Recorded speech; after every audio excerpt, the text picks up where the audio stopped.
Hello friends, welcome to नुआ सकाळ। आज मुख्य खबर को आपण मानक स्वागत। तो यहीपरी ताजा ताजा खबर पाइबापी चैनल टी को निहाती भाव में सब्सक्राइब करेंगे, निज सांग मान सहित शेयर करेंगे एवं कमेंट करेंगे। तेबे चलतु डेरी नक आज मुख्य खबर टी को आरंभ करवा। किडनी एपरी एक अंग जार कार्य अक्षमता अनेक डेरी धरा पड़े। अंगटी प्राय 80-90% अक्षम न हो पड़ार पूर्व पर्यंत रोगी को से संपर्क में किसी जना पड़े।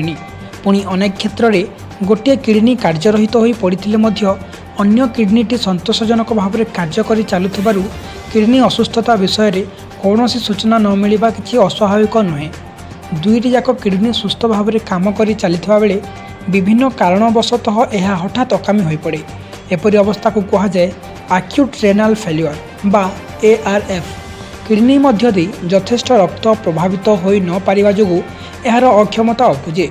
तरल झाड़ाबांति जोगु डिहाइड्रेशन हवा, शरीर अधिक रक्तक्षय घटवा, चर्मर बेसी अंश पोड़ीजा, संक्रमण बढ़ी सेप्टिसिमिया हवा, विष खाइबा इत्यादि कारणरू आक्यूट किडनी अक्षमता प्रकाश पाई थाए।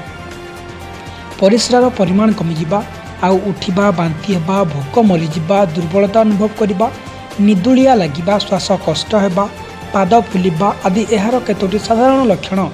अन्य पक्षरे रक्तचाप बढ़ी दीर्घदिन धरी अनियंत्रित अवस्था रहिले, डायबिटीज नियंत्रण में नथिले, किडनी बारंबार संक्रमित हेले किंबा जंत्रणा कमेवा पई अधिकांश समय पेनकिलर औषध खाइले एहार आशंका अधिक थाए। एपरी अवस्था को कहुए दीर्घकालीन किडनी अक्षमता बा क्रॉनिक रेनाल फेल्योर CRF।